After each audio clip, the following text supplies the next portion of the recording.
warahmatullahi wabarakatuh. Kenalkan nama saya Maulana Ibrahim dari kelas 10 TKR 1. Asik. Di sini saya ingin menjelaskan kunci-kunci yang menggunakan tangan atau biasa disebut dengan hand tools. Yang pertama ada kunci ring Bahasa Inggrisnya? atau biasa disebut box wrench, merupakan kunci yang berguna untuk mengencangkan atau melepas baut bor yang sangat kencang. Kunci ring memiliki ujung bagian yang seperti ini nih. Tuh. Lalu ada kunci pas atau biasa disebut opener wrench. Adalah jenis kunci dengan bagian geraham yang berbentuk seperti ini. Oke, lanjut. Next. Jelasin dong kombinasi. Kalau dua-duanya ada begini, ini disebut dengan kunci kombinasi atau combination wrench. Dan di sini saya ingin menjelaskan sok. Nah, ini mata sok. Ini mata sok.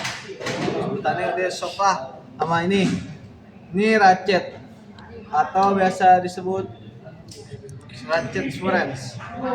Kalau disambungin menjadi kunci shock wrench.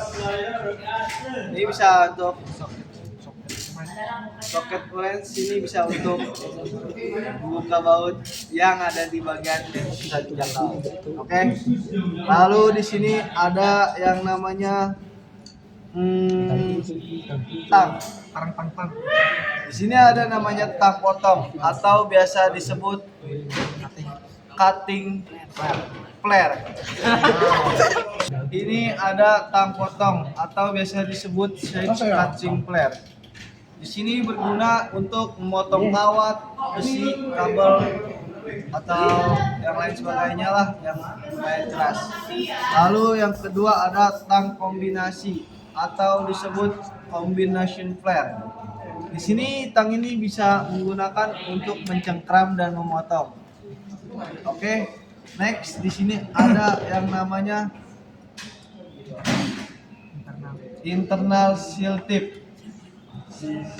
Internal seal clip biasa digunakan untuk membuka seal clip yang berada di bagian dalam.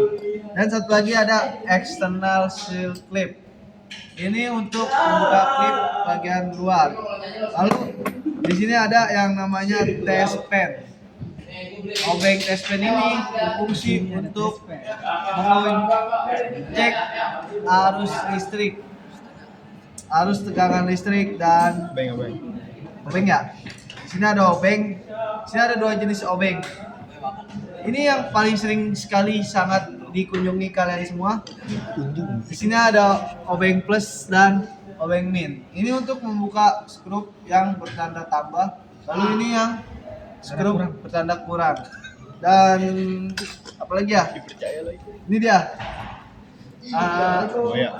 Tang gegep atau tang cucut lancip yang biasa disebut long nose pliers. Oke. Ini biasa digunakan untuk mencengkram ya. Mencengkram apapun itu yang kadang kita tidak bisa jangkau, bisa kita cengkram. Lalu sepertinya kunci-kunci tidak memadai, jadi ini yang terakhir. Ada yang namanya kunci L atau kunci LED. L ini untuk membuka baut berbentuk segi 6 ya. Di sini ada banyak ukuran-ukurannya ya. Oke. Dan yang terakhir ada palu konde, karena belakangnya ini untuk konde ya. Oke. Ini biasa disebut dengan hammer. Ini digunakan untuk biasanya memukul paku, dan kalau belakangnya untuk meluruskan paku itu dan lain-lain. Oke, sekian dari saya. Bila ada kurangnya mohon dimaafkan, karena manusia tempatnya kekurangan dan kesalahan. Wabillahi taufiq wal hidayah. Wassalamualaikum warahmatullahi wabarakatuh.